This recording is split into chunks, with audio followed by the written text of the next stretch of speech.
از فاطمه بریمومه وقت جنک عفرینه ما ام کجبری شهبا بینه لفه داره شهبا جیبی که سالا هفته ام لفه داره برخدانی دکن ام برخود دادن وقت وی ایرش کرنی سر ما ایرشی ما دکن ملا تجاری نبین ولی ام که ایرشی شهبا کنو ایرشی حلب کنو ایرشی عفرینه کنه که تجاری تسلیم ببن تجاری تسلیم بین جمع دا تنایا ام تجاری جی تسلیم نوبن ام وقت جنه عفرینه لفه داره برخود دادن معنی ام وگرن جا آره خواه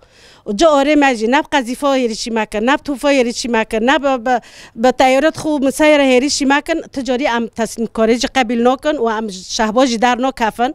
و نکو داغانی ام ببین داغا پعلا نسیمه و نه جا که هریشی مکن لسر و شهبای نه جا که نه ددنه هوا بی چند جار هریشی مدکن و داره به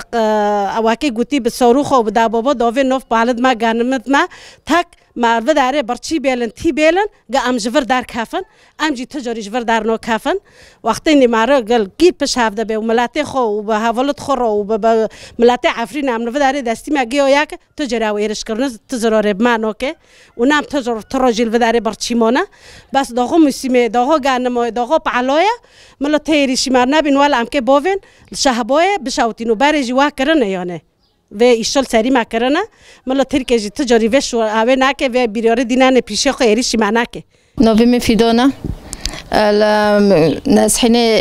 عفرينا موتنا الشابة عم برخدوني دكان حطوا ريري كسولي حفت عم برخدوني دك واق جنت عفريني يعني تشكو يريشي ماكن تشكو قذيف هوارم عم كاد يعني تسليم نوبن وفو قذيفة وقتي يعني ملاتي ما دار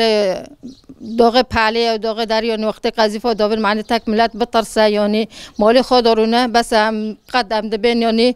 دولت ترک رو هم ناترسن و همه برخودانی بدل واقع جنید عفرینه و حیو یعنی هم دفترین عفرینه خو گندی خو حرکت دفتله همه برخودانی بدل واقع جنید عفرینه